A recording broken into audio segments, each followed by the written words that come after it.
Lovelace. I'm a teacher, coach, and athletic director at Washers Hill. I'm gonna try to give my testimony. All right. A little background on me is that I'm not from here. I'm from the mountains, which is about 5 hours away. Um, Coach Price, he brought me down here about 3 years ago. I'm gonna have to read this because if I look at all y'all, then I'll probably start crying. But I'm gonna do my best. Um, From this testimony, you will see how God has worked in my life, why I believe God put me in this community, and how He blessed me with His plan. For the first 24 years of my life, I was in and out of churches, but I knew who God was and stories from the Bible. I never had that real relationship with God or really tried to get close to Him. That all changed on May 2nd, 2013. I was throwing batting practice before our baseball game with Hopton and was hit on the right side of my head with a line drive. My mom was coming to visit and just happened to be at exit 380 when this happened. I was taken to Kenansville Hospital immediately, and after my first CAT scan, the nurses told my mom, that I had a fractured skull, severe bruising of the brain.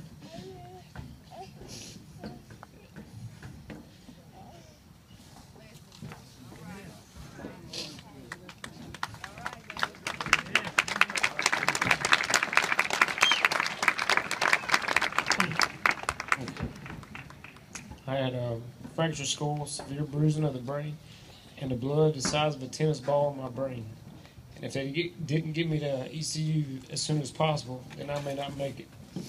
They airlifted me to ECU and put me in intensive care, where I was hit, caused me to lose feeling on the left side of my body, from my mouth down, and my speech immediately became slurred.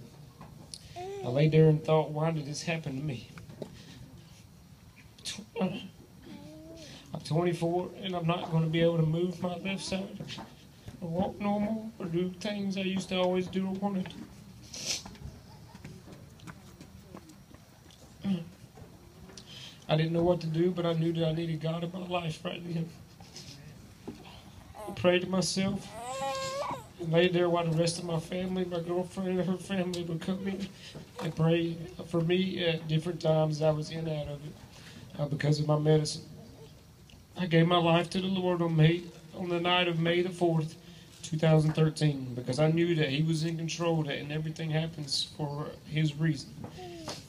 My doctor came in at about 5 a.m. the next day and told us that I would be there for at least 2 more weeks. Everybody came in and prayed some more.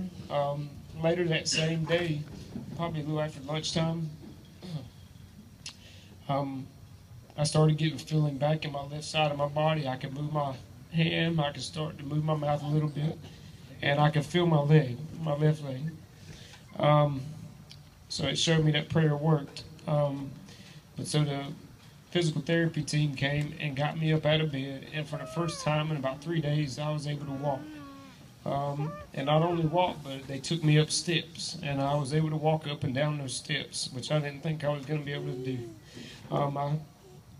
And I truly believe that it was because of prayer. They came back an hour later after telling me that I was going to be in the hospital for 2 weeks, that I was clear to go home, but I had to stay inside for a month and a half, and that was going to be tough for me. No TV, no reading, no music, no lights. I had to stay there and pretty much lay and take my medicine. The Lord blessed me with my girlfriend of 3 years, Haley Kavanaugh, and her family that took care of me every single day, from morning to night. He blessed me with Washers Hill, Northeast Church, the Prices, Hollies, M. Wally's, and many others that raised money to help pay my bills, keep up my yard, cook me a lot of good food that I can't cook for myself.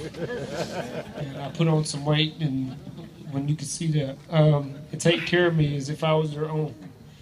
9 months later, on February 4th, I had my first ever seizure from the fractured skull because of the pressure that it was putting on my brain.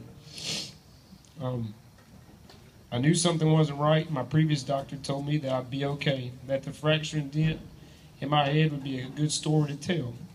And that didn't sound right from coming from a doctor, so I go to church with Miss B.B. Duff, and she said, "Why don't you come talk to my doctor?"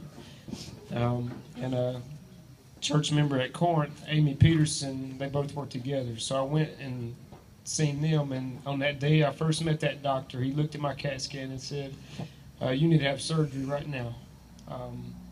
I kind of freaked out a little bit. I've never had surgery, but I said, "Okay, I'll do whatever it takes to get fixed." And he took me in, they performed the surgery, and as soon as I woke up from the surgery, the feeling I had before I was hit came back completely.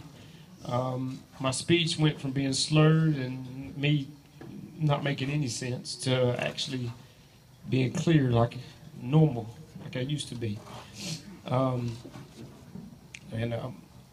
To me, it took something unfortunate like that for me to realize how fortunate I was and how important it is to have God in my life.